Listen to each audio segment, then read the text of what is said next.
ভুয়া নারী ম্যাজিস্ট্রেট তার বিভিন্ন সময় বিভিন্ন উনি নাম ধারণ করেন।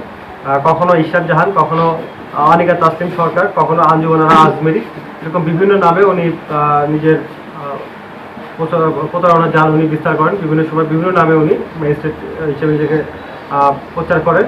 ঘটনাটি ঘটেছিল ঘুঘুডাঙ্গা, এটি হচ্ছে ৬ নং আউলিয়াপুর ইউনিয়নে। উনি সেখানে তার এক সহযোগী শাহাদাত হোসেনের মাধ্যমে ডিসি অফিসের বিভিন্ন পদে চাকরি দেওয়ার নাম করে স্থানীয় জনসাধারণের মধ্যে বিশ্বাস স্থাপন করে তাদের থেকে অবৈধভাবে টাকা হাতিয়ে নেয়। এই টাকার পরিমাণ ৮,২৫,০০০ টাকার মতো। আমরা এই পর্যন্ত যতগুলো অভিযোগ পেয়েছি সেটা যোগ করে যে ফলাফলটি আসে। তো তারা এইভাবে প্রতারণা করে যাচ্ছে।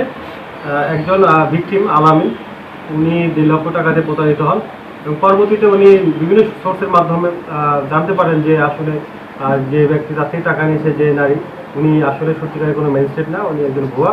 উনি ডিসি অফিসে, দিনাজপুর ডিসি অফিসে উনি চাকরি করেন না। ওনার এই প্রতারণার রেকর্ড রয়েছে। তো এর প্রেক্ষিতে ওনারা সজাগ থাকে। তো এটা ১৯ তারিখে আমাদের সেই ভুয়া ম্যাজিস্ট্রেট তার সহযোগী শাহাদাত হোসেন তার বাসায় যায়। তারা এই প্রতারণার সলা পরামর্শ করে। এই সময় তারা ট্রিপল লাইনে ফোন দেয়, পুলিশে অবগত করে।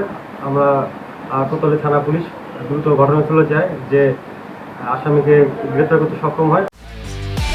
একমাত্র ওয়ালটন এসি দিচ্ছে 1 বছরের রিপ্লেসমেন্ট গ্যারান্টি এবং কম্প্রেসারের 10 বছরের গ্যারান্টি।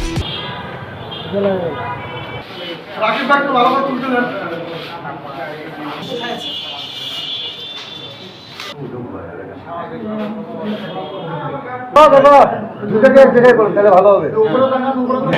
একসাথে